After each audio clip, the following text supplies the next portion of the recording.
Hello, my fine friends. How you doing? Welcome to another RHLSTP this week with Greg Jenner. A few things going on. My Radio 4 sitcom Relativity has begun. There will be 6 episodes. The first one has gone out ready. You can listen to it on Fridays at 11:30 a.m. on Radio 4, or just go to your BBC Sounds app or on your computer and you can listen to whatever's out there. There is also a way to listen to the first 2 series, but it is illegal. You can check my Twitter feed and my blog for the link. And also, I have a new book coming out that I've more or less finished writing now. It'll be out on November the 5th. It's called The Problem with Men, When's International Men's Day and Why That's Important, or something like that, why that matters. It's about my International Men's Day, Women's Day, Men's Day marathon, but also asking other questions about masculinity and toxic masculinity, and working out whether we can get to the point where we celebrate International Men's Day properly, or whether we need to. It's very good. I think you'll enjoy it. What I'm saying is go and pre-order it, preferably from one of the bigger outlets, so that the numbers start to count, everyone gets excited, and then they put loads of them in the shops. It's out on Amazon. I'm sure it's on Waterstones and wherever else you get your books. You can buy it from Go Faster Stripe or an independent book provider later in the day if you would prefer to do that. There will be an audiobook read by little me, Richie Herring, that should be available to pre-order either now or pretty soon as well. If you feel like doing that, that would be terrific. You can get it on Kindle as well, obviously, and all that stuff. I've worked hard on it. I think you'll like it. It's funny, but it's also interesting. I've worked pretty hard on it. Anyway, let's sit back, relax, and enjoy RHLSTP with Gregory Jenner.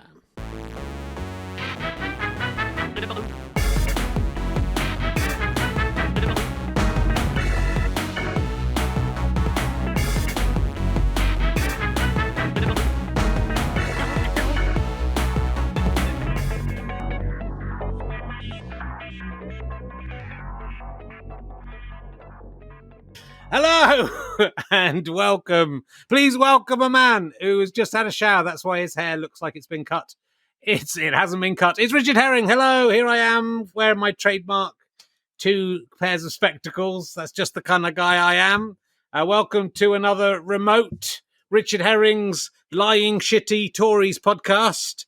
That's pretty much self-explanatory. If you're listening in the future, when this goes out on the podcast stream, I think you could probably guess what week this went out, and I wouldn't be surprised if it's still a story, and I would be very surprised if Dominic Cummings has resigned in 2 months' time, or ever, and might just be the president of the United Kingdom anyway. But I was hanging around at the Specsavers at Barnard Castle the other day, and the man who does the eye tests, he calls it RHLSTP. So I don't know if that's going to...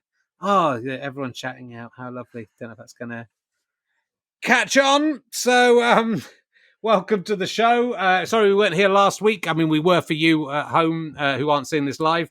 I am sort of trying to write a book at the moment, and I was a bit ill last week as well. Not with anything serious. Well, I hope it was something serious, but if it was, I got through it really easily, and it's pimpsy. I was just a bit tired. So it's lovely to be back. I might fall asleep. I was just saying to our guest I might fall asleep during the podcast, as I am. It's a bit hard trying to write a book in these circumstances I am finding, but we're getting there. I'm 14,000 words into a 20,000 word book. Should be able to finish it by the end of the week. That's the plan. And then you just send it off, and it's fine. They just go, yeah, we'll print that, and that's fine. That's how it works, as I understand it. What's been going on since we last met you here?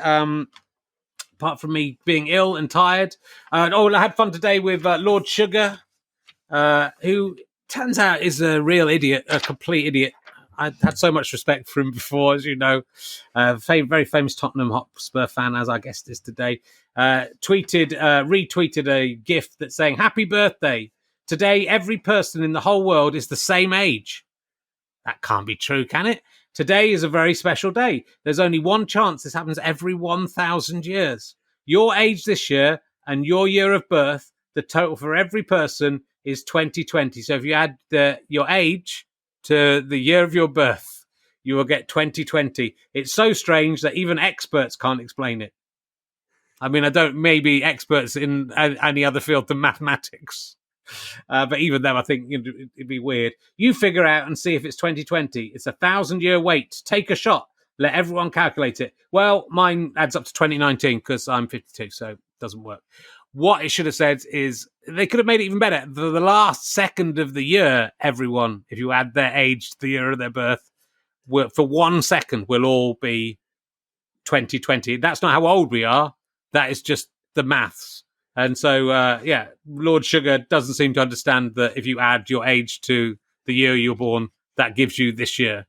He seems to think it's magic. It did lead me to, for some reason, trying to suggest to Lord Sugar different catchphrases he could use if he's got bored of "You are fired." My favourite one was, "Please leave now. You were never employed here. That's the whole point of the programme." I think it'd be better if he did that as he left instead. So we had some fun with Lord Sugar's stupidity today. He doesn't seem to realise how quite a lot of people are amazed by that fact. We'll find out if our guest is later. Also, the news this week, I don't know if you saw this news, scientists have created a mouse embryo which is 4% human. And that begs the question, doesn't it? What percentage of a human would a mouse have to be before it was no longer considered morally wrong to have sex with it? It's less than 100%. That's all I know. We're 3% Neanderthal, but no one gets sent to prison for bestiality after having sex with a monkey every time you have sex with a human. So there must be a mouse percentage that is acceptable of how much human you inject into the mouse. And then it's actually okay to have... I don't want to have sex with a mouse. I'm not sick. I'm not that Hollywood actor that you're all thinking about. I want to have sex with a woman with realistic mouse ears, whiskers, and a tail. Plenty of people do that with people dressed up as a mouse, I'm guessing. So it's doing it with someone who's been specifically bred to look like that all the time. Really, any more morally questionable? Who's the real sick man in this so-called society? I would only require that the chimera that I had sex with had the right bits of mouse and woman, because I don't want to order it in advance, get it delivered, and it turns out that it's a giant mouse with just human mammary glands. I don't want that. I would expect a discount if that's what's turned out. I would take it in out of the goodness of my human heart, and I would have sex with it, but I would want to pay less money for that. There are a lot of moral questions about scientists playing God with genetics, but you'd be very naive if you thought the main one isn't about creating sexy hybrids between different species and where the percentage cuts off of acceptability lie. Anyway, that's what I spent most of the week thinking about rather than writing my book. So time well spent, I think. Let's see what else. My daughter's been writing stories about poo. I won't bother. You can read my blog if you want to find out about that, but I'm very proud of her. She wrote a story about a poo that pooed another poo and that pooped, and then those poos fell in love, and had a family. It's incestuous. I'm not sure what the legality of that is. But anyway, let's see. So thanks for watching. If you're watching live on Twitch, then we're doing this pretty much every Wednesday, 8:00. They will go out as podcasts down the line. If you're enjoying them and you'd like to contribute to our empire, you can give us free money if you're an Amazon Prime member, you get £5 every month, which you can donate to us. So you can subscribe, and Ian Amazon will give us £5. Then it'll take back £1.50 because he's an idiot, but he's still giving us £3.50 every month, which you can give us for free. You can subscribe with money if you want. If you want to spend money on the podcast, the best thing is to become a monthly badger. You get loads of cool stuff, including this presentation wallet. Reminds me of something, I don't know what. You get this is the gold badge. You get a special little membership thing. I'm one of the cool kids, and there's a secret code in there. There's the rules of RHLSTP. The first rule of RHLSTP Club is you must shout RHLSTP whenever anyone else says RHLSTP, wherever you are. So you should be doing it now. The second rule of RHLSTP Club is to be cool at all times. The third rule of RHLSTP is when called upon by Richard Herring, I will do anything that he commands. Anything! And the fourth rule of RHLSTP is that it's really helpful if you talk about RHLSTP, because most people don't seem to know what it is. So that's the kind of thing you can get. I've just given away all the rules, but there's loads more in that little leaflet. Plus you get extras, backstage interviews. I've just done one with the guest that you can only see if you're a monthly badger. So why not go and do that if you've enjoyed this stuff during lockdown? But there's loads of stuff on Twitch that I'm doing at the moment. I presume I'll still be doing some of it, wherever we are in lockdown. I play snooker in the evenings at 7:30 most nights, and I stone clear every weekday out on the fields, and you can watch that usually about 8 a.m. depending what time the kids wake up and how much responsibility I have with my human family that I've spawned in order to cover up the fact that I'm a secret stone clearer. Don't tell my wife what I'm doing. Anyway, let's crack on. My guest this week, he's been on before. He's probably best known, though, for playing an historian in The Horrible Histories, the movie Rotten Romans. Will you please welcome the incredible Greg Jenner? Here he is. There he is. Hooray. Everyone's cheering and saying hooray. How are you doing, Greg? I'm all right. How are you? Good. Yeah, I'm fine, thanks. Yeah, not too bad. I mean, it's been up and down over the last few weeks, but I'm kind of on and up, I think, at the moment. That's good. How about you? You're getting through? Just about. I've got a 9-month-old baby who she's taking a very tangential approach to sleep and the concept of it. So that's not ideal. But apart from that, she's very nice. That would be happening anyway. So, you'd be pretty much stuck in the house anyway. Yeah. So, in a way, you're the luckiest man in the world. In a way.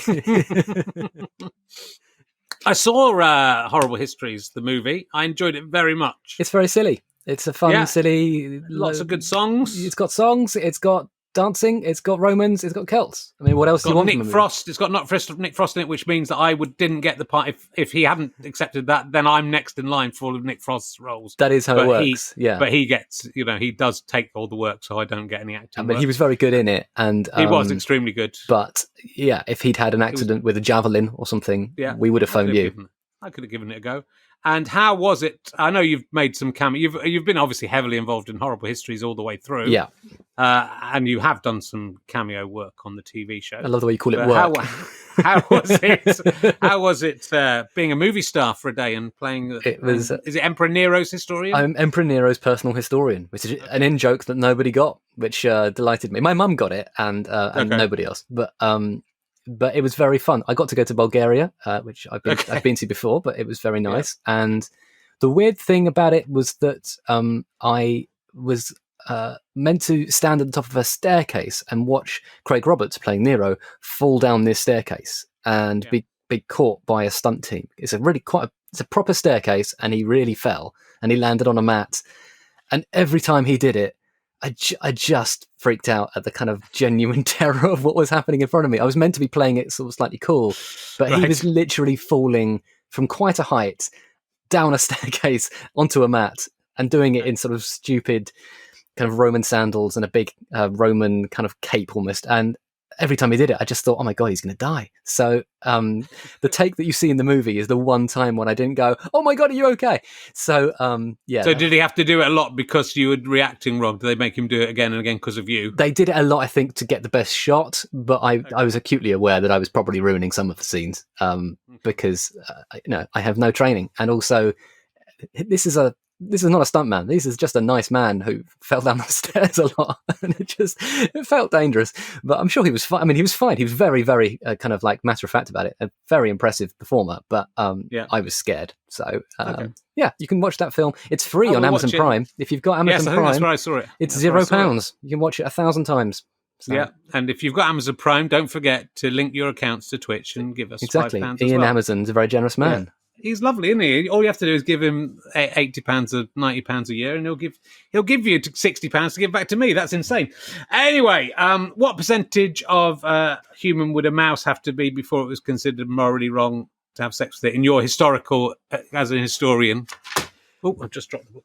Well, I mean, famously, this was the first draft of Frankenstein. This is what Mary Shelley's, her early work before she sort of really nailed down what the book was about. She initially was thinking, writing a story about a mad scientist who tries to create the perfect sexy mouse, and it goes wrong, and the mouse, basically wreaks vengeance upon her and upon the people of the village. But I mean, that's the danger. That's the danger of that. There is a risk because you can't. I guess you'd really have to be good at genetics.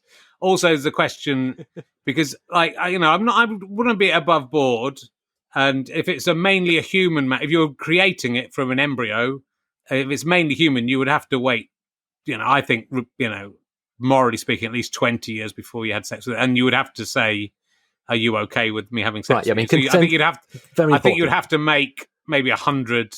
I'll be 73 by the time the mouse is ready, and the mouse human will be 20.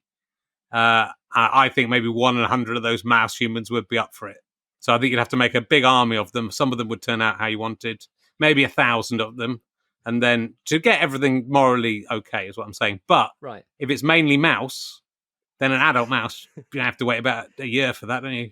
So But then that would be better. The consent there is much harder to Right. get if it's mainly mouse, I think. But they're still human, so there's still a percentage where it's mainly mouse, but human enough to be able to say yes or no, but also mouse enough that it's an adult when it's what is that 1 year percentage? Because I'm worried here about the ethics. Well, that's Richard. why you've got to work it out. That is an ethical minefield, but I think you have to think. But I'm not a sick person. I've thought very carefully. Because, like, if you look at like a spork, half spoon, half fork, you'd say that's probably 50-50.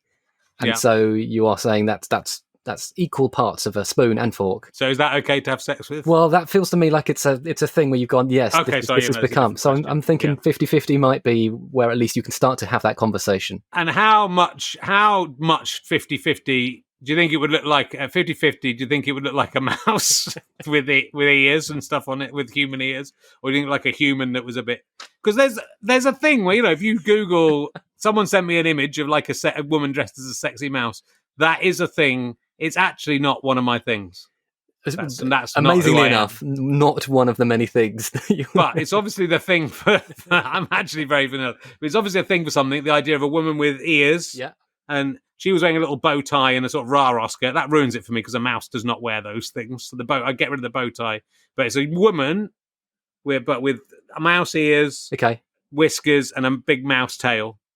And obviously, to some people, that is a sexy idea. So the tail, you're enjoying the tail. Do you think that's... I'm not enjoying it, Greg. Don't turn this on me. I'm a perfectly normal man who just wants to create, just out of interest. Is it cheating on your partner to have sex with something that is 50% mouse? There's half of it's a rodent.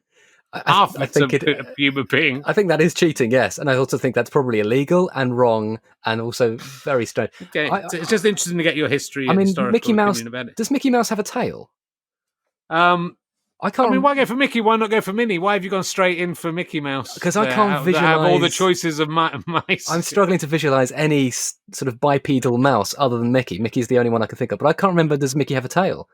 And you've gone to the tail, the ears, and the whiskers. Well, you're struggling to visualize any other mouse. I can't. It's very insulting that you've done this if you've listened to any of the podcasts recently, because I am actually incapable of visualizing anything. I have I keep forgetting the name of it, but my mind's eye is blind. Okay. I can't picture anything visual in my head. So thanks for bringing that up when I wasn't going to talk about it. My disability that I can't visualize anything. So I don't know if he's got I'm really tail because I am.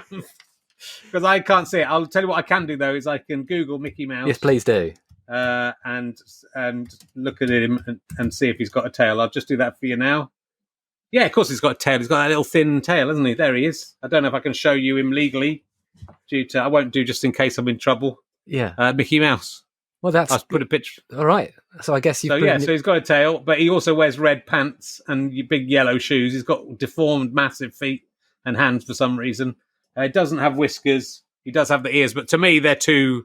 They're too comically they're not really mouse ears. They're these round. No, they're sort of satellite dishes, aren't they? Whereas Minnie Mouse, who I would have personally chosen, right, she has she's wearing a dress, so it's hard to see. Maybe she's got a bow in her hair, so you can't really see her ears. To be honest, I think Minnie Mouse might just be Mickey Mouse in drag. Which is fine, okay. But I wish Walt Disney was just open about it because sure. It's not good. But there we go. Okay, well that's I've listened to your Dead to Me, which is a fantastic podcast about history, very entertaining. I've been on it as well, so I'm not just listening to. I listened to that one because I was in the room. You listened. You were there. It was about Stonehenge. I'm interested in stones. But I listened. Was it with Sarah Pascoe you were talking about Neanderthals? No, Boudica. Who was the Neanderthal? Because I listened to the Neanderthal one as well. The Boudica one was great. There's Tim Minchin on Neanderthals, and we had a lovely good choice because he is probably out of all the people you could have. Is that why you went for him? He chose it. We asked him. We asked him what did he fancy, and he said, "I'd like Neanderthals, please." And luckily, I know a Neanderthal expert, Becky Rank-Sykes, who's a brilliant specialist with a brand new book coming out very soon. So it was a match made in heaven, and we had a very, very long, incredibly nerdy, brilliant chat. It was about 2 hours long, and we cut it down to about 45 minutes. But it was genuinely, I felt very stupid at every point because it's two brilliantly clever people in a room going, yeah, of course, well, cerebral cortexes are famously unreliable. And I'd be like, sure. He'd done a lot of research. You're not meant to research before you go in as the comedian, and he'd done a lot of research.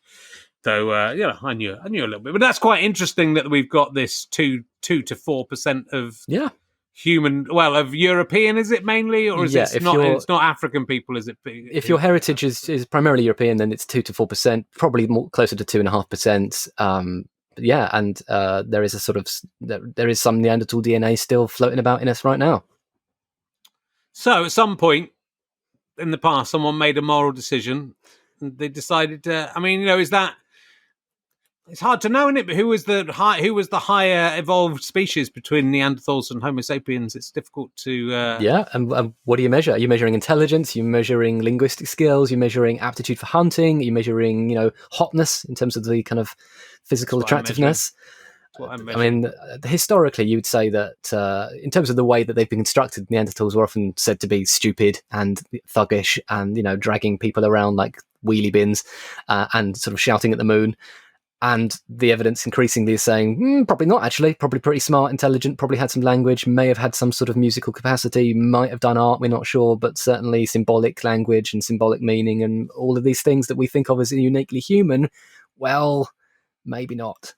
And they were here before Homo sapiens, is that correct? The Neanderthals, they were in Europe quite a long time before us. Yeah, they were. So the Neanderthals were primarily in Europe long before us, and then we sort of arrived in and gradually sort of outperformed them. Probably we're not quite sure why, but fucked them to death. I think they couldn't keep up with us fucking them. It's not fucking us. We're just trying to create music and art and stuff. Exactly. We're relentlessly horny. But yes, we're not entirely sure why they die out. As an historian, if a Neanderthal was found, like frozen in a block of ice, and they thawed out and it was alive, would you have sex with the Neanderthal just out of academic interest? Just out of like doing my empirical research? I think I'd probably do some heavy petting. I think I'd probably go like, maybe a bit of touching, maybe a little bit of frottage. But I'd give it a crack, and so to speak. And you could say to your wife or partner, it's I have to do it out of research. I'm just interested to see, just to find out how it works. Yeah, I mean, if the Neanderthal consented as well, that's very important. That's very important, absolutely. And Neanderthals were, strong and powerful. I'm sure, a very impressive lover, much more so than me. Well, I can find that out. There's one thing I can find out, and that is that. That's possible, though unlikely, I would say. And we're going to talk about your book, but we'll talk about other stuff first. You've been doing this homeschool history, which I haven't. My kids are a bit too young for it. I think my wife listened to it and said it's a bit too advanced for a 5-year-old. Yeah, it's probably 7 or 8 is roughly the right age to sort of switch on. It's a little bit. We talk a bit about beheadings and executions and murders and stuff like that, but it's a kids show. But it's Radio 4. It's a podcast. It's for the kids, but it's also for the families, and it's an emergency podcast. The BBC asked us to make incredibly short notice, and so we did, and it was it's been fun. It's just a 15-minute history lesson by me, and we do silly sound effects over the top, and I co-wrote it with an expert historian and 2 of my co-writers as well. So Emma and Gabby helped with the script. So it's a sort of 15-minute little lecture with stupid sound effects that kids can go, oh, cool, now I know about Charles Dickens. So it's been fun to do, and we've had lovely feedback. Good. Well, we'll check it. So that's all just available as a podcast online. The whole series. BBC Sounds. So, we're halfway through the series, so it's called Homeschool History. So if you've got, does it count if you just get the kids? Because that's what when I'm in charge of the kids. What I've discovered is quite a good thing when the kids are a bit older. Greg, this is a parent tip anyone can use. Just give them iPads and let them watch those. Then honestly, time passes by really quickly. My wife doesn't like it, but it means you can just do other stuff, whereas it's quite difficult. So I'm looking for things when I'm homeschooling that count, but that are really easy to do. Yeah. So that I can make them listen to that and go, this is homeschooling, 15 minutes. And in fact, if I do a few, could put out 5 or 6. Then I go, it's your turn now, darling. I'm off now. You've homeschooled them. You've absolutely done it. Yeah, well, I'm very happy for you to entrust your homeschooling to me. And good. Yeah, I am to you as well. I wouldn't be happy to entrust it to myself, but unfortunately, my family stuck with. It's been very difficult. You're lucky a child's so young. she is. She's unaware of the dangers she's in. It's been quite good fun on a lot of. I baked a loaf. I've done a lot today. I've written some of my book. I made a loaf of bread. Oh, very nice. My kids made gingerbread men, which were very nice. Yeah, it's fun. You have fun with these kids. They're crazy. My son's running around naked all the time now. What age did you enjoy being a nude when you were a young man? When I say young man, a child. I don't remember being particularly nude a lot as a kid. There's a photo of me going up the stairs, I think, naked as a very small boy. I quite like being naked as an adult around the house. Yeah, but I do that as well. A bit inappropriate now, but I was nude till much too late at home, much too late. And it wasn't 28 years old, but it was almost. It was much like when people came round and stuff. I remember sort of. Oh no! I mean, I think like 12 or 13. I remember maybe when my Auntie Jean came round, sort of scrabbling around trying to find some pajama bottoms or something. But I was basically almost a man, and my puberty came relatively early, so I think puberty may have convinced me to stop. But right. I mean, Benjamin Franklin used to take naked. He called them air baths. So he used to say that it was good for your health to just get naked once a day and just sort of bathe in the sunlight and just walk about your flat completely naked. So. Yeah, I mean, it's nice. It's not. When I lived alone, I probably did it a lot. But my daughter's a big advocate of it as well. They enjoy being nude. Yeah, being free around. as nature intended. Yeah, it's good. It'd be nice to be 2 again. Do you think? I was trying to think the other day, what was the best age for just sort of the ratio of like happiness to lack of responsibilities to the ability to get the things you wanted when you wanted them. Because like obviously as a kid, you don't get to have the biscuits when you want the biscuits unless you steal the biscuits, and you don't have enough pocket money to buy the things you really want. Mm-hmm. But as you get older, the responsibilities increase. So where's the kind of happy, perfect place? I think I felt like maybe I was a very serious kid. Yeah. I was like really, really studious and very, very grown up as a child. And then I turned into an absolute bellend and I've never really recovered. And now I'm a total idiot and I'm very stupid. But as a child, I was very like sober and like, but why, Daddy? But why? So I'd like to think as a kid, I had a lovely fun time, but apparently no. Apparently I was incredibly interrogative. I've been pretty consistently the same throughout my life. I think 4 for me would be, I think 4 or 5. And like my daughter's already 5 and I'm telling her she's passed the best bit of her life. Because I think like 4, you understand if you can remember some of it and it's kind of fun and you can be childish and you can, I think the fun part of being a child is where you don't really get into trouble for being naughty because people just go, well, he's 4, you've got to let him. I mean, I was just so irritating. Like I was always saying poo poo wee wee bottom. That was my catchphrase. And again, I did it for that's your Edinburgh show, isn't it? It's my whole career, but I just literally would go around the house going poo poo wee wee bottom, which is sort of I'm getting paid. But my daughter is the same, but much more imaginative with the way she her scatological humor is a lot about pooing in your face. The other day, both of them got on top of me, but behind my daughter, encouraged my son to put his bum in my face. And then she got up and tried to put her bum on my face. So I had both of them trying to put their naked bums on my face. And that's sort of, it's sort of payback really for how I've lived my life. I had to fight off 2 tiny, nice, but I like the enjoyable bums to have on your face. But very much the bum on your face as well. So it wasn't, We're toilet training my son at the moment, which is part of the reason it's good for him to be. Yeah, when my daughter was very small, she was probably about 8 weeks, she shat in my eye, which was really unexpected. Just one of those kind of rookie moments where you just sort of lean in a bit close, you're changing the nappy, and she just projectile shat directly into my open eyelid. And I just remember being impressed. I just was like genuinely like, well done, darling. That's actually very good. Well done. I'm going to now go and wipe my face. But I was actually slightly moved at this profound moment of comedy. So yeah, she's. I mean, it's young. very fun. There's a lot of fun to come, Greg. You're going to enjoy it. It's been fucking. I would have loved to just send my kids to Barnard Castle for a couple of days. Just let someone else look after them. But apart from that, it's been pretty good. I would have liked. It'd be nice. I'm looking forward most of all just having someone come and look after the kids for a day, and which my wife is. As I've been working, my wife has taken on more than 50%, which I'm not happy about. I'm hoping that in a couple of weeks I can do the same for her. But it would be just lovely that neither of us have to look after the kids for just an hour. Would be nice.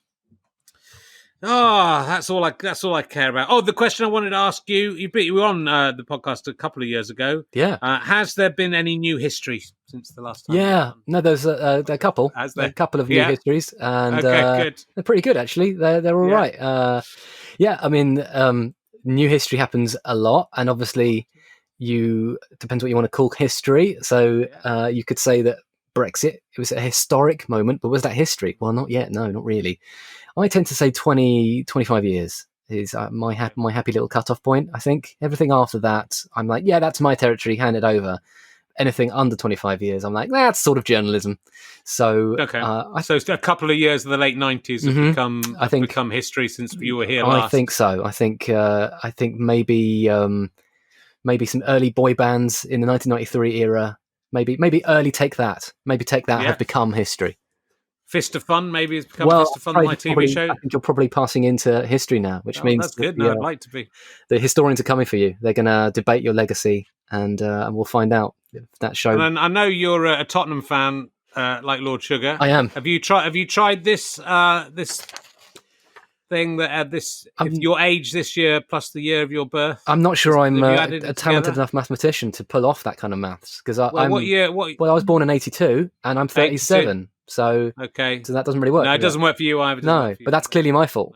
Okay. I'm obviously not trying hard enough. And Lord Sugar, as a lord, as a former football chairman, as a man who fires people from jobs they don't have, he clearly has superior skills. I mean, it's amazing to become someone as powerful as Lord Sugar and not and think that that's amazing, isn't it? I think there'll be on Twitter, tweets about it like sarcastically, and a lot of people are going, well, either going, but oh, really? It's obvious. But even to the extent that some people were still bamboozled by it. So people are pretty thick, I think, is what we're learning. I think, but also there's just lots of memes going around on WhatsApp, and they're all being shared by people like my parents' generation, who just share stuff without even reading it. And I remember, like early on in the COVID sort of pandemic-y moment when we were aware that it was coming, but we hadn't really considered a lockdown. I think my mum sent me that kind of thing going around about, like, if you can hold your breath for 30 seconds, you don't have COVID. And it's like, that's not science. That's just a thing on the internet. And it was remarkable how quickly that spread through really sensible, educated people. I think something's happened to the late middle-aged people within this crisis. I've heard this again and again. I've experienced it mainly from my mother-in-law, right, who I love dearly. But I'm getting a lot of memes. Yeah, and I basically got a bit of spam from her about this. It said it looked like a thing. It was just a Word document. I said, "This looks like spam, Pat. Are you sure this is?" And she said, "No, I got it from my friend. It's fine." And I stupidly clicked on it, and then I went, and then she sort of rang up and said, "Oh, I've just been talking to my friend who thinks it might actually be spam." So but then a lot of memes coming through that, as a 52-year-old man, I am not enjoying, but that she clearly, as a slightly older lady, is thoroughly enjoying. But yeah, it's interesting. It's interesting what people will go for, and it's interesting that Lord Sugar, he's getting very angry with people tell him to delete it and that he's an idiot. He's not going. I think there's something gone wrong in his brain. It happens to everyone who hosts The Apprentice, apparently. So let's talk about your book. Here is your book. It is called Dead Famous. I can get the right camera there. Is that you've got one in the background there? Looming over my shoulder. Yeah, probably accidentally. Just that's embarrassing. It's just what are the chances? And I haven't read it all, Greg. I would go as far to say I haven't read very much of it, but what I have read is... I would go as far to say I've literally only just seen this in existence. I've had it for ages, and it's been sitting on my desk over there for ages. I'm a big fan of your work, and the nice thing about this, though, is you can dip in a little bit if you want to, as well as read it as a. I mean, it's it's an interesting subject, and how did you? It sort of came about by accident. I was reading in the introduction, it's near the beginning. How you decided you chanced onto this? You were writing a book about something else, sort of, yeah. So it's a history of celebrity, and it's a funny history of celebrity because everything I do, I try and be funny-ish. But it's about where does celebrity come from, and I argue it starts in the 1700s, so it's 300 years old, and I stop in 1950 because celebrities after that, we know that story. We know Elvis and Marilyn. But yeah, I was going to write a biography of a person who was born into slavery. He was a black guy called Bill Richmond who had been born into slavery in America, was liberated during the American Revolutionary War, and was brought to the UK and was given an education and became a cabinet maker, and then aged 40 decided to become a bare knuckle boxer. His name was Bill Richmond. He became a big celebrity. He was really famous, and he taught Lord Byron how to box, and he knew the sort of Prince of Wales, and really interesting story, amazing story, and carried on boxing until he was like 64 years old. And I thought, great, okay, well, I'll write his biography. And I spent 7 years researching all that. And then I kind of realized, well, okay, firstly, I don't have time to write this. And then someone else wrote a biography of him instead, and it's really good. It's a book by Luke G. Williams. It's fantastic. It's called Richmond Unchained. But I realized that I'd been calling him a celebrity, and I was like, oh, have I just made that up? Like, did they have celebrity in 1812? Have I just sort of superimposed some modern idea onto the past? Because actually, isn't celebrity quite recent? So that's the germ of it. That's the kind of basis point. But also, no, it's a really interesting point again. Yeah, and I don't. It's not. The minute you sort of think about it, you go, "Well, that's a great question." But I would imagine as well, looking at it, the depth of research you must have got, because are you the first person to ask this question? There isn't like it spans so many different people and so many different elements of fame. It must have taken you a long time to put this together. Yeah, 4 years. So equivalent to a PhD. But there have been a few books on the history of celebrity. Of course, there have. Scholars have been writing about the history of celebrity for many decades, but they tended to sort of go, it started in 1910 with Charlie Chaplin falling off a horse or whatever. But in the past 10 years or so, historians have gone, no, we think it's older. We think it's at least 19th century. Some have said 18th century. And I agree. The book is my argument saying, 18th century is when it starts. But it was terrifying to start this book because I went in thinking this will be easy. This will be a doddle, pretty straightforward, quite a small subject. I know what celebrity is. I'll just, do a bit of Googling, no worries. And it was the hardest thing I've ever done, incredibly difficult. Well, it's quite difficult. It must be difficult to define what constitutes a celebrity, even because, you could say, Julius Caesar must have been a celebrity. No, so he's not. So that's the thing. So he's in the book because he's not a celebrity. So I try and, I had to come up with my own definition because there's no accepted definition of celebrity, which is bizarre because we all know what it is. We all know, celebrity master chefs on the telly. You're like, he's not a celebrity, which means that we have an implicit understanding of what a celebrity is. But there was no agreed definition, so I had to come up with my own. It took me 8 months. So why is Julius Caesar not a celebrity? How long have you got? I've got a lot. You can stay here all night. Right. Long story short, it gets quite complicated, and the book explains it much more detailed and funnier. But celebrity is different to fame, is different to renown, is different to notoriety, and is different to glory, and they're all interlinked. They're very similar, but they're different. And fame was the ancient idea. So the Romans and Greeks had fame. And for the Romans, fame was a monster. So Fama, F-A-M-A, was a giant Godzilla-like creature covered in eyes, ears, mouth, and tongues. And she hunted you down. She stalked you down. And she found you. And she destroyed your life. So the poet Virgil talked about her as this beast. So the idea of fame as a sort of fun thing is actually quite surprising. But celebrity is different because, for me, the checklist that you need to hit, the 5 points to be a celebrity, and we can see if you're a celebrity on this checklist, actually. Yeah, let's see it. Number one, sure I am. You've got to have a unique personality. I think you do. Yeah. And there's no herring other than this herring. And number two, strangers need to know who you are. So people need to be able to recognize you and know your name, even if they haven't met you before. Number 3, your name needs to be spread by the mass media. So there needs to be the involvement of media that shares your name out. I think we can say you've done that. Number 4 is kind of crucial. There needs to be a fascination with your private life, with what's going on in your sex life, who you're dating. Everyone else is telling me to shut up, so maybe I'm there on that one. I was going to say, I'm not sure that you would tick that box because I think you're sharing that stuff, but I'm not sure anyone's listening. And then the 5th point is the most important of all. There needs to be an economic marketplace attached to someone's fame that isn't just there to say that they can make money for themselves, but that other people can make money off them. So a celebrity is someone who has a parasitic economy attached to them, whereby journalists and bloggers and paparazzi and all that kind of people like that can make money by writing about the story or putting photographs up on the website of somebody else. So a celebrity needs to tick all 5 of those boxes. I don't think you do, I'm afraid. So you have what I call renown, which I think is better. So you're renowned. You're a renowned comedian and renowned podcaster, but you're not a celebrity, I don't think. But I think Celebrity MasterChef would have you. I think if you... Yeah, I've done some celebrity. I've done pointless celebrities. You've done pointless celebrities. I mean, that's, you know... I'd argue their threshold is pretty low, but no, I'm kidding. I'm one of the best celebrities who's been on there. How many times have you been on? Well, I'm actually just on my fourth. Just before lockdown, I did my 4th appearance. That's pretty good. So that one hasn't been out yet, so I can only talk about the first 3. Are you getting better with practice? If you can't talk about the 4th, are you getting better? Well, out of the first 3, if we take the first 3, I've got 1 round further every time. So that's the proof. First, knocked out first round, second round, third round, and then you'll have to wait and find out whether that continued. But for that to continue, I'd have had to win the 4th one.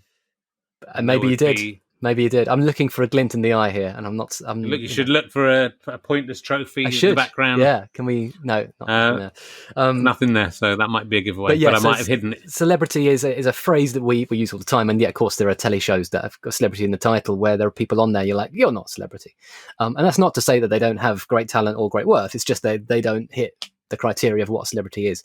So the book is funny, hopefully, and surprising, hopefully, but it's a work of history. It's a properly, there's 1,000 things in the bibliography, and it's, a proper history book, but it's hopefully a bit of a laugh as well. So it's fun. And there are people in there who are really fascinating, but there's also celebrity animals. There's Clara the rhino. Yes. Yes, I saw that. She was 2 tons of fun.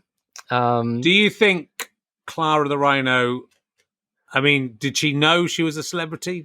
Was she aware? That's a great question. Was it Wittgenstein who said, does a lion know if it's a lion and all that stuff? So I think Clara the Rhino probably wasn't aware of the fact that she was a celebrity, but she was probably aware that she was changing city a lot because she was going on tour, and she had a rider. She liked tobacco and beer, so she's a bit of a rock star.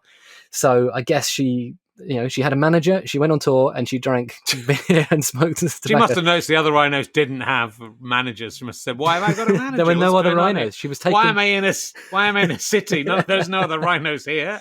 What's going on? She didn't Did she know there were other rhinos? Did she meet other rhinos? She was a calf when she was brought to Europe from India. Okay. She probably didn't know many rhinos. So, she spent most of her life being the only rhino. So thinking she was a really weird person. Yeah, maybe. Just think, why is everyone else not look like? I mean, maybe she didn't know what she looked like. Probably didn't have mirrors. So just assumed she was a person. They did have mirrors. Just thought I must be pretty... She might have assumed that she was a person. They didn't have mirrors in those days, Greg. You don't know anything about history. They did have mirrors in those days. They didn't have rhino mirrors. They didn't have a mirror big enough to see a rhino in. There's famously one of the guys who invented roller skates, if I remember rightly, was called, I think his name was John Joseph Merlin, I think it was, and he was... one of the things he did, he was trying to roller skate around a dinner party while playing violin, and he smashed into a mirror and very nearly killed himself. So that was in the 18th century. So so yes, they did have mirrors because people were... Well, they did. They broke the bloke skated into and broke it. Yeah, well, so maybe. That was the only one. Maybe. You never know. So who do you pin down as being the first celebrity? I pin him down. I put my bum on his face. And you should. You need to second bum. The earliest celebrity in my book is a weird one. He's called Dr. Henry Sacheverell, and he was a conservative churchman. He was a kind of furious Tory in a poodle wig, and in 1709 he gave a speech in St Paul's Cathedral saying the Church of England had gone soft. and that the Whig government of Queen Anne was, namby-pamby lefties. And he divided the nation down the middle and became this huge star. People named their babies after him. He posed for 20 different paintings. There were pubs named after him. There were riots named after him. He was paraded through the streets with an armed bodyguard. He was sort of the Nigel Farage of 1709. And he helped decide the election of 1710. He told people how to vote, and the Tories won a landslide. So he's the kind of first celebrity of that period, and it's a surprising one because he's when you look at the paintings of him, he's sort of this grumpy Tory in a kind of poodle wig, sort of going, "What do you want?" And he's not at all the kind of sexy, top off bikini model or whatever. It's a totally different kind of thing. But celebrity is an economic system. It's not just about glamorous people with nice teeth.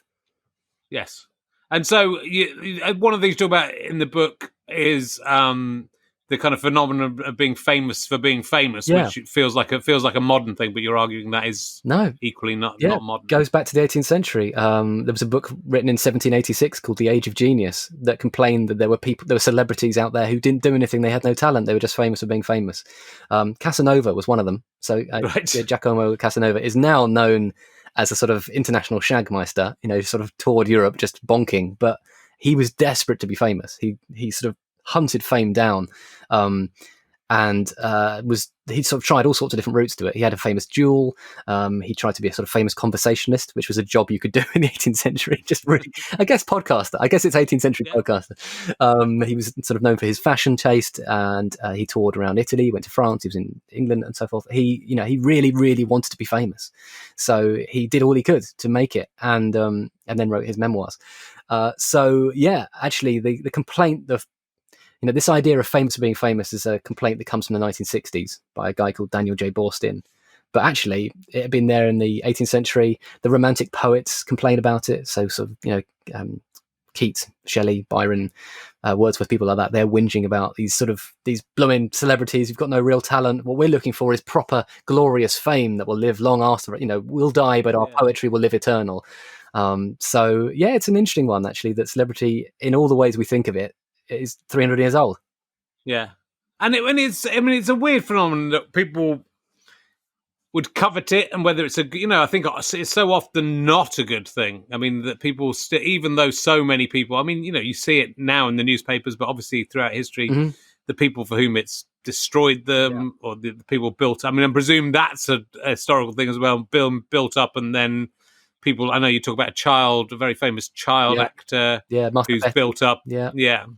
Is built up and then tries to make a comeback, and no one's interested. Yeah, so in 1803, Master Betty became a superstar age 12, and age 14, everyone was like, yeah, we're done with that now, bored, move on. Right. And he tried to have a comeback at 19, nobody cared. So he had this sort of 2-year intense period he was sort of Macaulay Culkin of the 19th century. There were celebrities who were destroyed by fame, and it's some genuinely horrible stories in the book, because it's a funny book, but there are some sad stories in there where you have to sort of kind of go, okay, this bit's really sad, sorry.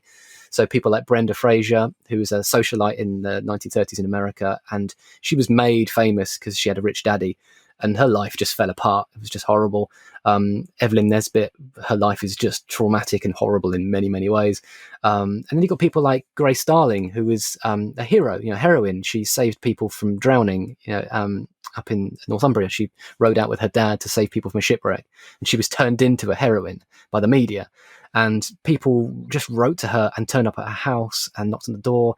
She went partially bald because people kept asking for locks of her hair, and she didn't want to say no, so she was sort of sending out like all her hair.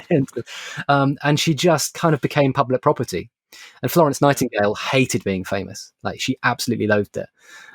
Changed her name to Mrs. Smith when she was travelling, so people didn't bother her. She called it fuzzbuzz, which I think is quite nice. So there are lots of people in history for whom celebrity was like done to them without their will, without wanting it. And then a lot of people who chased it down and were desperately wanting to have it. And then there were quite a lot of people in the middle who were like, well, I want to do this thing, and if I get successful, great, okay, lovely. So celebrity has lots of different permutations. It can be really glamorous, it can be really horrible, and it can be often sort of a bit of both. Yeah. I suppose it's that weird thing that you're presumably feeling now talking to me, that it's, being in the presence of a celebrity. I know you're the bloke off of Horrible History, so I'm very impressed with you too. But it's that weird I mean, that I still, if you saw the Michael Palin interview I did recently, when you're with someone that famous, it's sort of this, you're overwhelmed by it. So, I mean, you write about list mania with the Franz Liszt, and people, basically women, he's a rock star, women fawning over him and queuing up to have sex with him, but just trying to take anything of his to own. Is that a charismatic thing, or is it just... Is it certain people that have that, or is it literally just the fame, the renown that makes people act like that? Such a difficult question. Really, really good question, and important one. Yeah. So charisma is a really interesting idea. It goes back a long way, but it keeps changing its meaning. So originally it's ancient Greek word charisma with K. It meant a gift freely given, and then St. Paul uses it in the Bible, and he's talking about a gift from God, grace gifted by God to people. But the 19th century, people are starting to talk about magnetism and mesmerism, and the idea that people have like innate kind of magnetic qualities that make other people drawn towards them. And then you get Max Weber, who talks about the idea of charismatic politics and leadership and people who can inspire mobs and crowds and whatever. But when you get to movie stars in the 1930s, they're trying to find their own language. So that's when, in 1933, they invent the phrase X Factor. And they also have the phrase oomph, which I think is a great one. So Marilyn Monroe was voted most oomphish at her school in 1941, which is a wonderful word. I mean, oomphish, I don't think I'll ever be called oomphish, but I can certainly aspire to it. So there is something inalienably weirdly fascinating about certain people. And what is it that draws us to them? Is it their beauty? Is it their gravitas? Is it their height? Is it the fact that they're successful? Is it, Tom Cruise is a very small man, and yet, of course, if you met him, you'd probably be impressed by his stature, because you'd probably be like, oh, it's Tom Cruise. He'd feel bigger. So what's going on there? Lots of people have tried to theorize it. Sociologists, psychologists, evolutionary biologists, all sorts of people have had sort of theories, but we don't know. We just don't know. It's just really interesting. And from a historical... What is it to do with this? I mean, obviously, we're a social animal. Yeah. And we, there were, I guess, the hierarchies within, the tribe that we would have come from initially. So you have reverence for I guess you have reverence for the leader, but also for people who are capable of doing something special within that. It could go back to that. There's a school of thought amongst sort of people who work with primates, chimps and whatever, who say like, well, maybe celebrities are a bit like alpha males and everyone else sort of desperately trying to look at what the alpha male's doing.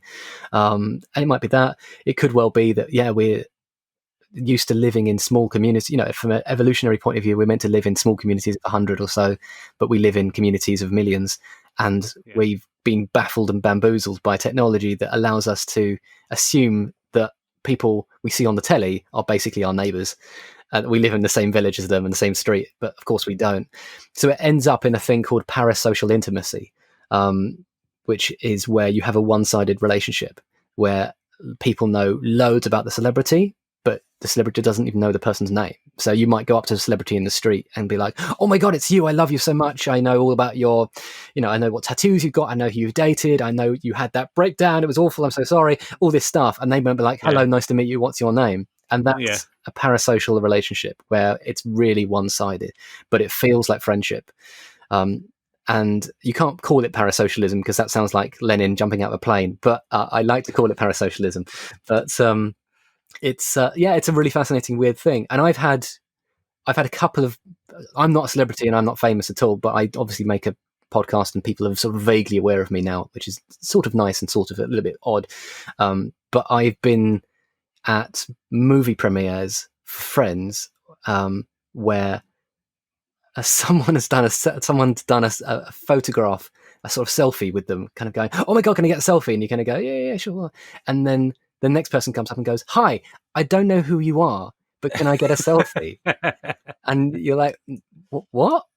And they're like, well, that person got a selfie. I want a selfie. And I'm like, no, but I'm not. That was my friend. We were doing a selfie because it's my friend and we're at a thing and it's a fun night out. Hooray. They're like, yeah, but they're famous. And so therefore you must be too. So I've seen people actually kind of almost kind of gravitate towards what they think fame must be, almost as if you get close, you can touch it and smell it and sense it. So they've wanted a selfie with someone they don't know who they are. Can I get your autograph? It's like, no. don't know who I am. Are you Joe Wicks? Yes, I'm Joe Wicks. So I thought you were Joe Wicks when I got you on, but we've managed to bluff our way through. I've got an emergency question based on fame, which I'll ask you. Yeah. It's confused some guests, so I'm going to be very careful as I explain it. Who is the most famous person you've ever been in a lift with that you didn't get into the lift with? You might have got on the lift with them, but you weren't with them. You might have got on the same floor, ideally not, but you didn't get in with them is what I'm saying. Who's the most famous person you've been in a lift with? So who have you got into a lift? You've got into a lift and you've noticed a celebrity in there. Yeah, that you didn't arrive in the lift with. It's a very simple question. I don't know why anyone would be confused by it.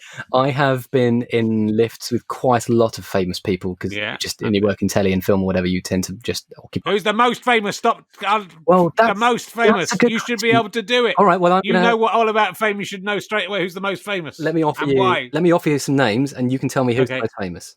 Okay. Steven Spielberg. Yeah. Keira Knightley. Yeah. Jude Law. Yeah. The cast of Horrible Histories. Yeah, that doesn't count because you got in the lift with them. No, I didn't actually. I just before you met them. Stephen Fry. Although, I mean, I probably Steven Spielberg, isn't it? I think Steven Spielberg definitely had that load of no-hopers. But I mean, I once physically bumped into Scarlett Johannson. It came around a corner and hit her. And that was at the Brit Awards, and I was a student. It was years ago, 2004, I think. And so I came around the corner. I'd won a competition. I'd won a radio competition to go to the Brit Awards. So bump into Scarlett Johannson. to run around the corner, and there'll be a celebrity around that corner. We're not telling you who it is. We're not telling you who it is.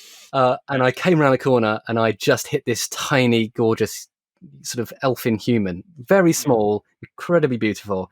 But then two very large hands arrived on my shoulders and lifted me up and out the way, and it was her bodyguards, and they physically deposited me to the side. It was really great, and I just remember thinking, wow, that's what celebrity is. It's like this, it's like you can sort of meet someone, but you're removed from their space immediately, get out sort of airlifted out. And another thing, someone once asked me, what does celebrity sound like? And I know what it sounds like because I once accidentally went down the red carpet at an event that I wasn't meant to go down. I was allowed to go to the children's BAFTAs. I was allowed to go in. We'd been nominated, but I wasn't meant to go down the red carpet because I'm not famous. I went down the red carpet, my mistake, and all the paparazzi were snapping, and they were snapping the people ahead of me, and the sound is this deafening like. Like just endless machine gun fire of like flash bulbs and men shouting, "Keira, over here, yeah, smile for you, look." And I got there and they just put their cameras down.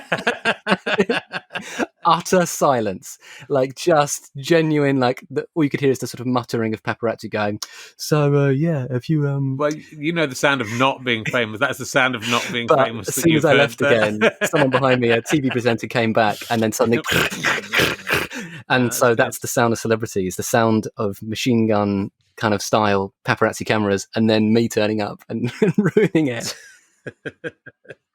And I know it is interesting. I think. I mean, it's a great topic for a book, and it's great to get that historical perspective on it as well. Because I think most books would be about modern day celebrity, but I think I've always been interested in that balance, which Arthur Smith's talked about. The comedian Arthur Smith is saying you just want a kind of you want a level of fame where you get all the cool stuff, but you don't get hassled when you're walking around. Whereas I think Arthur Smith has exactly hit that, where he's got renown, as you would say, within his own industry. He gets work, he gets all that, so he gets quite a lot of the benefits of being famous, but he can absolutely go about his life. Yeah.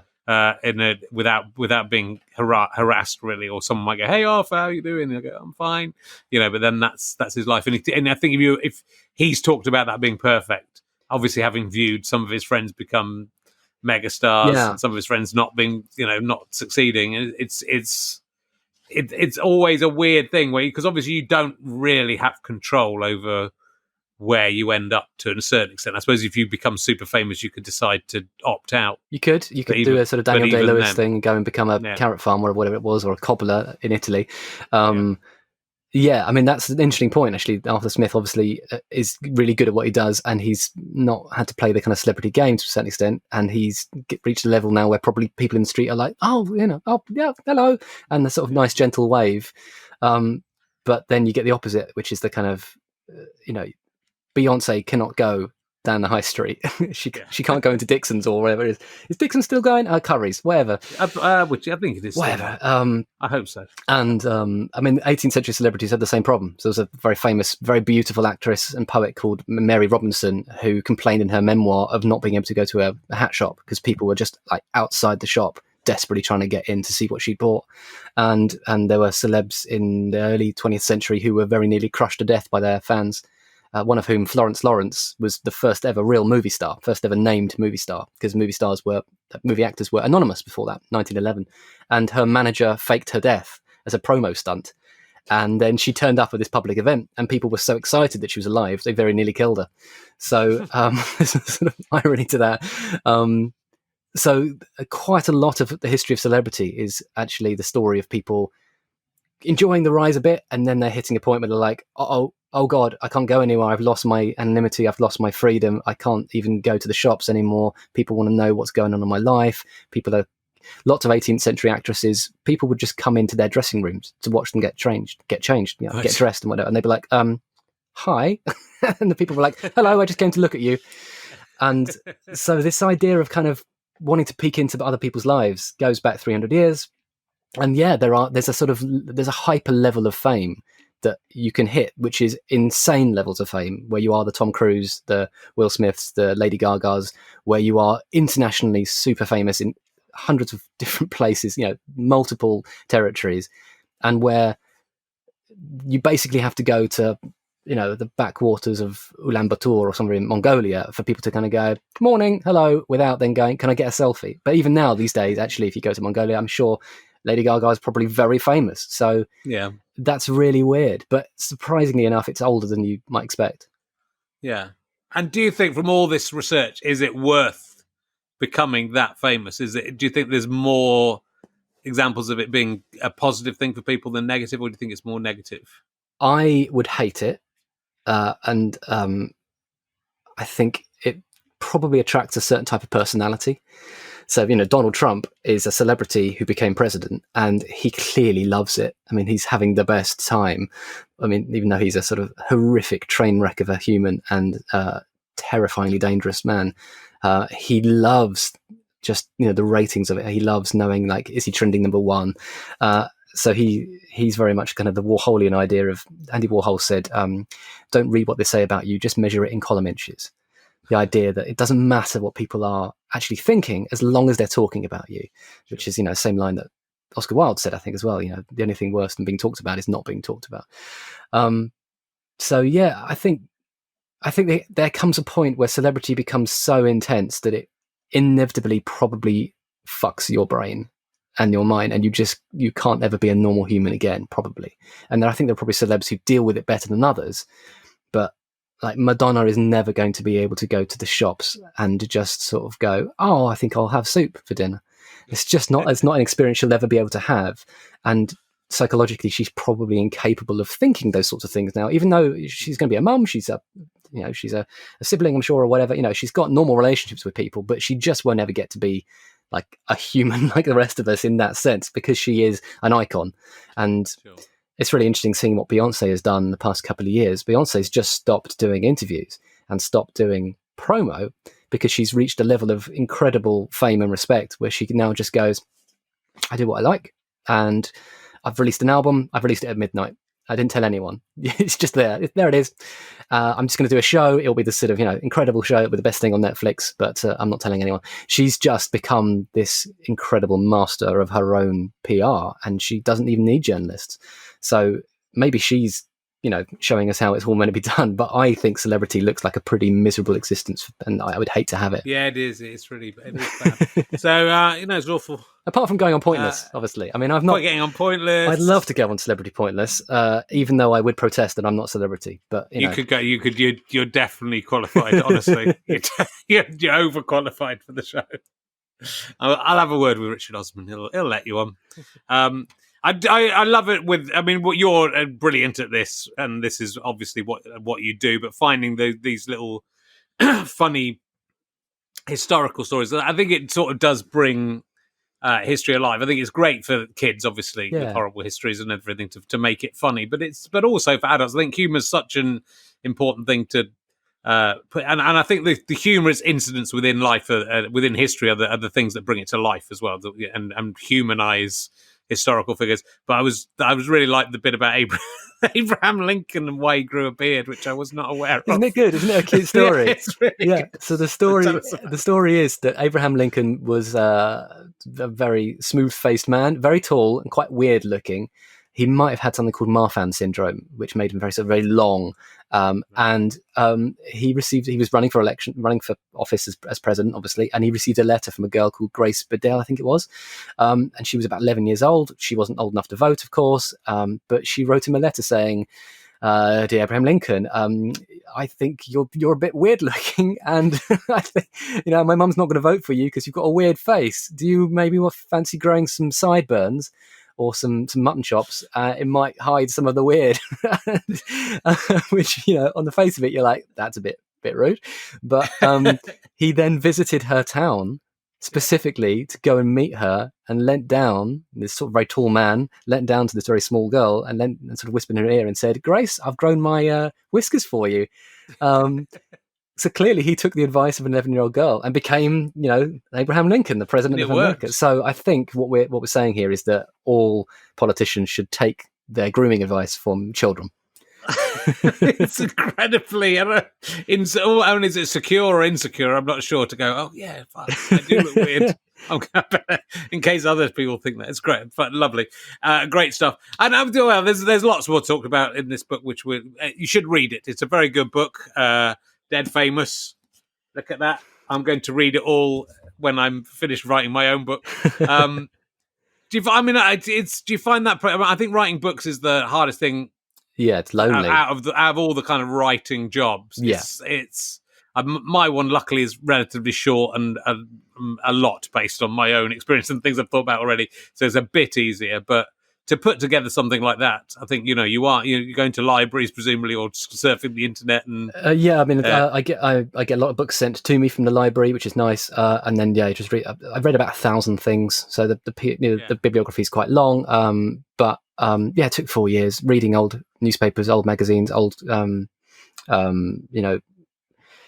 sort of paraphernalia as well from the 18th century, 19th century, stuff like that, and then just reading loads of scholarship journal articles, PhD theses by academics and PhD students and whatever, and just trying to understand it. But I ended up with 1.4 million words of notes, which then had to be cut down to 135,000 words for a book. So it was sort of terrifying, just going, how does this go in the book? I don't squeezing it in the. Well, and were you changing? So actually, again, the introduction, you talk about how on the first day of writing the book, you came downstairs to discover that David Bowie had just died. Yeah, not in my lounge. That would that would be good. Shit, it's David Bowie. You got the new, but that kind of changed. That immediately changed the direction the book was going to go in. So as you're researching these things, did you start with an idea of where it was going, or did that change as you researched it? It was. I was going to write a slightly snarkier, slightly more cheeky book, probably a bit more like celebrities, what they like. And then on the very morning I started the book, literally 20 minutes into me beginning, Chapter 1, celebrity. Yeah. What is it?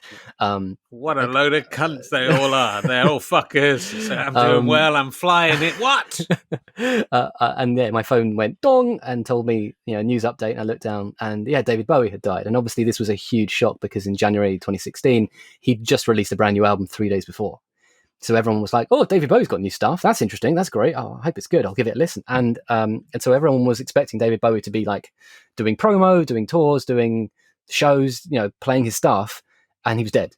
And people freaked out, and Twitter just lost its kind of all perspective. That was the only story going on Twitter. And so I switched on Lauren Laverne's radio show, and I love Lauren, she's amazing, and she just turned her show into a eulogy, and people were phoning in saying what David Bowie had meant to them, and the kind of genuinely moving tribute to this person who'd shaped so many lives. And then I kind of went, oh bollocks, I've got it wrong. My book is, a sort of snarky, cheeky, naughty history of celebrity. Actually, I can't do that. That's not that's not right. Celebrity really means something. It's actually very powerful. It has a really important role in society. Oh, I need to take this seriously. So the book is funny. It's, lighthearted and whatever, but actually I come down on the sort of side of saying the celebrity is not vacuous and a bit crap. Actually, it can be really powerful, and it can shape the ethical conversations we have. It can shape the kind of society we live in, the kind of rules we want to live by, the kind of people we want to be as individuals. So David Bowie's death was very sad, but it did actually give me a sort of a fresh insight into how I could improve the book without even having written it, which is nice. Sure. Good. I'm glad. I'm delighted he died as a result. I'm glad, because otherwise the book wouldn't have been as good, So I think he'll be glad he's dead as well. I suspect that David Bowie would prefer to have been alive, but I think anyone, or anyone watching this would go, well, it's better that he's dead. So Greg Jenner's got a better book out of it. I don't think Adam Buxton I think would. that's what we're taking home. Adam Buxton loved David Bowie. I think he would probably be thinking, no, I'd rather have Bowie. I think he'd rather I had died. I think that's what I'm saying. He wouldn't know. It's a difficult. I'll ask him next time he's on. It'll be Sophie's choice for him. But you may go. I don't think I've asked you. I think this was an emergency question I've only started asking since you were last on. Yeah. But it's a good question for you. Forgive me if I've asked it before, but I don't think I have. If you could have one item, if all the museums and art galleries in the world, and I'm guessing probably museums for you, but you are allowed to choose art as well, got together and said, we love Greg Jenner, we're going to let him take one thing home, and it's his, from any museum or art gallery of any kind. It can be something valuable, it can be just something that you're interested in. Which one thing would you take from all the museums of the world for yourself? Okay, I would take the Bayeaux Tapestry. Okay, good. I'll give you two reasons why. Firstly, it's big. It's incredibly important as a work of a glorious piece of medieval embroidery. It's not a tapestry; it's an embroidery. And as a former medievalist, obviously, it would be wonderful to have. There you go. There's a book there. Bayeaux Tapestry right there. Fantastic. I know exactly what it looks like. I would take it. But the reason I would want it is that it's 75 meters long. I would unfurl it in my garden. I would then get a bucket of water and some gelatin. I would lace all the gelatin, throw down the water, and I'd use it as a slip and slide. On my belly, sliding 75 meters all the way to the death of King Harold. Arrow in the eye, and then I'd probably stop. That's a fantastic answer to that question. Fantastic. Brilliant. Look, we've taken up a lot of your time, and I know you have a young child, so I massively appreciate that. Are you doing more your Dead to Me's? We'd love to. We are going to try and investigate if it's possible to do them remotely. Okay. It's hard. Yeah. It's really hard to pull it off, but we'd love to do more. It's such fun. And we're getting lots of messages from people going, please do more. It's genuinely a sort of upbeat, fun podcast that is sort of helping me go in these difficult times. So it feels like, okay, we probably should, but it's a challenge because you kind of, you know what it's like. Getting in a room with someone gives you a kind of chemistry, and if it's a three-way conversation, it's a bit more lighthearted.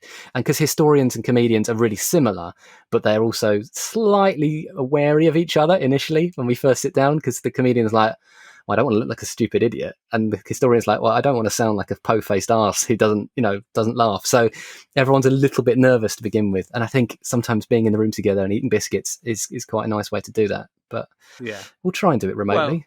Well, we might be able to be non-remote again quite soon. You never know. But there's something for the remote chat has something to it as well. So I think it's sort of interesting to have this world opened up. I think even when we are back in theatres, I think I'll want to carry on doing some of them like this. It's also, you can talk to people who you can't get into the theatre, which is quite a lot of people. There's loads of historians in America and France and Italy. I'd love to be able to get on the show. So maybe we'll do it.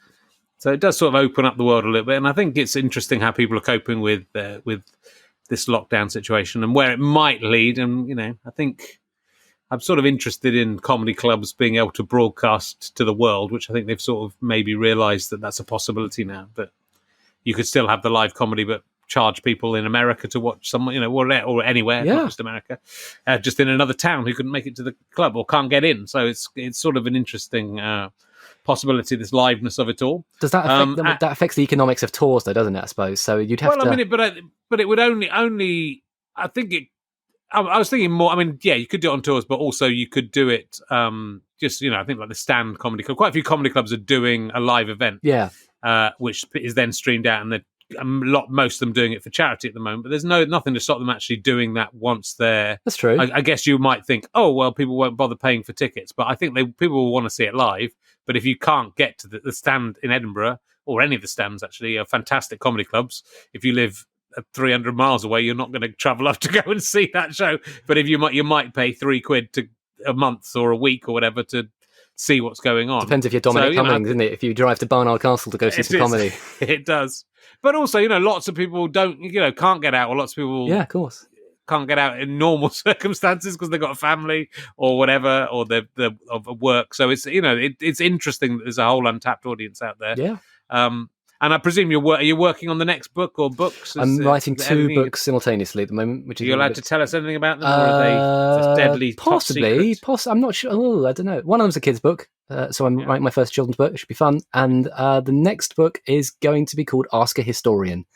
Okay. And actually, I'm looking for people to send in questions for me to answer. So actually, maybe if people have fun questions, I'll be posting something quite soon on my Twitter that will be a little form. You can send in your questions, and it's just like, send me difficult, challenging, funny, weird questions about history, and I'll do my best to answer them in a way that is vaguely accurate and a laugh. So 2 books at the same time is a bit of a head scratcher, but it's nice. It's nice to be wanted. It is nice. Well, and people should buy your book. It's available on audiobook. You do the audiobook yourself. I did, yeah. It's fun. That's another. I'll ask you this one more question. It's another slight emergency question. Audiobooks obviously are quite a new thing, and often the author does read them. If there was anyone in history or who before the times of audiobooks, or even now, who could get to hear reading their own book on audiobook, who would you like to hear actually the author reading their own book? Their own book. Yeah. Oh, well, okay. So, I mean, you'd have to go Charles Dickens, because Charles Dickens famously was brilliant as a live performer of his own books. So he, during his second American tour, he earned something like £30 million during that tour. He performed all the roles from his books and read them in front of a live audience, and he got so emotive and exhausted in it he had to have a lie down after every night performance, and he was sort of surviving on champagne and various sort of hardcore boozes, but he was this brilliant performer. He knackered himself to the point that he pretty much died 2 years later of exhaustion. Like, he absolutely burned through all his reserves of energy doing this tour where every night he was up there performing the death of Little Nell or whatever. So he would be brilliant. He'd be a very good audiobook reader.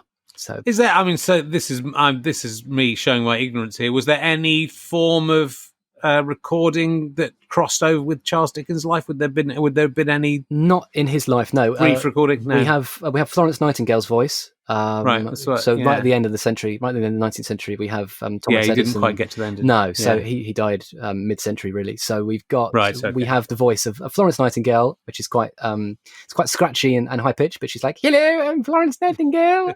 I hope this voice is nice." And we have some sort of pretty interesting early sort of stars of like vaudeville and obviously Hollywood and whatever. Like, it's quite exciting actually to hear actual songs from like the 1910s and 20s, and you kind of go, oh yeah, it's all right, it's quite good. But no, Victorians are relatively thin on the ground when it comes to audio. Yeah. So there's some photos. They had photos. We got photos, and the book is a whole chapter on image and the history of image and the technology of photography, because that's really fascinating. So, well, I always a fantastic read when I've seen your stuff. I highly recommend it. I know people aren't buying as many books during lockdown. It's time to start buying books, people, and getting out there and start getting back into reading. I'm going to read this one as soon as I've written my one.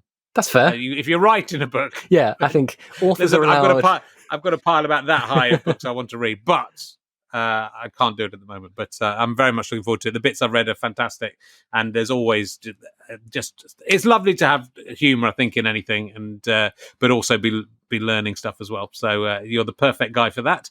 I really appreciate you coming on the podcast. Pleasure. I hope to see you in the flesh very soon. Naked, yeah, like Benjamin Franklin. On the other end of spit roasting a mouse. Sorry, a mouse, human mouse. Spit roasting with who? With someone else? Like someone else is in the mouse is in the middle. Yeah. We're spit roasting. Oh, you and me. Okay. Yeah. Right. Well, we'll work it together. That feels like a whole other conversation. Or the Neanderthal. We turned off, right? This is us talking after it's over. You wouldn't do this with any other academic. I wouldn't do this with Mary Beard. I probably would. Thank you very much. Do subscribe if you're on Twitch. Remember to resubscribe. Thank you very much for all your follows and subscriptions. GoFasterStripe.com for all your Richard Herring needs and badges and blah-de-blah. We'll be back next week.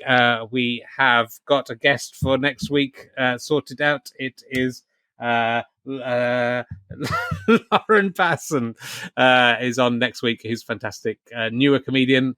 I want to talk to her about how lots of comedians are struggling to get any work done because they're not allowed to do comedy clubs anymore. She's working in a supermarket. And she did the Mary Shelley episode of You're Dead to Me. Oh, did she? Yeah, Yes. and really Yes. funny, really good episode that one as well. She's fab. Yeah. She is fantastic. She was on one of the Edinburgh shows as well, so you'll be aware of already. Anyway, thanks very much for watching, everyone. See you next time on RHLSTP. Goodbye. Thanks, Greg. Bye. Bye.